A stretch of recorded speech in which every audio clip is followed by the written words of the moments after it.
Je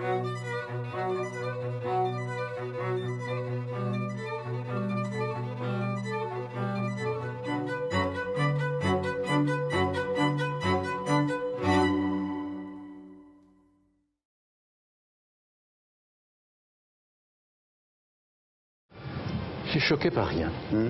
Et au contraire, ce qui choque m'amuse. Ce qui choque et qu'on accepte comme des choses qui ne sont pas choquantes. Quel personnage!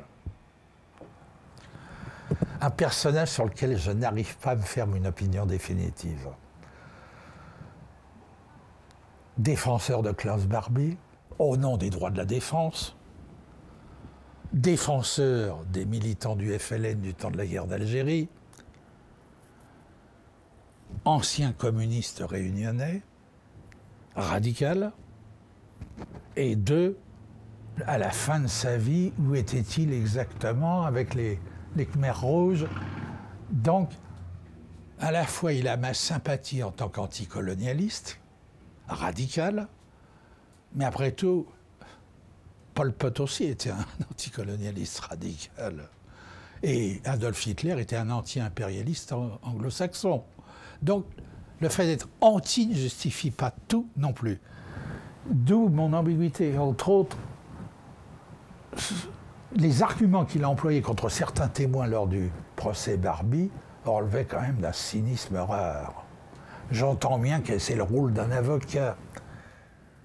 Et en même temps, l'anticolonialisme en France aurait-il été le même sans Vergès, en tout cas à l'époque? Moi, mon Vergès à moi, c'est celui de cette époque-là. Le Vergès finissant, j'ai des gros points d'interrogation. Mais comme je n'ai pas eu le privilège de le connaître, d'ailleurs, même si je l'avais rencontré, avec ses yeux bridés derrière ses lunettes, aurais-je réussi à percer la carapace? J'en suis pas sûr. Et il faut dire aussi que c'était un personnage médiatique, avec son visage très particulier, son regard un peu satanique. Il foutait froid dans le dos. Alors, si c'était nos adversaires, tant mieux. Mais difficile d'éprouver spontanément de l'empathie ou de la sympathie pour lui, voilà. Et en même temps, je ne veux pas être anti-Vergès, car je me souviens qu'à une époque où les anticolonialistes radicaux étaient rares en France, lui, il a été de ceux qui ont pris des risques. Lui, Gisèle Halimi et quelques autres. Bon, du temps où je me prenais mes coups de matraque au quartier latin.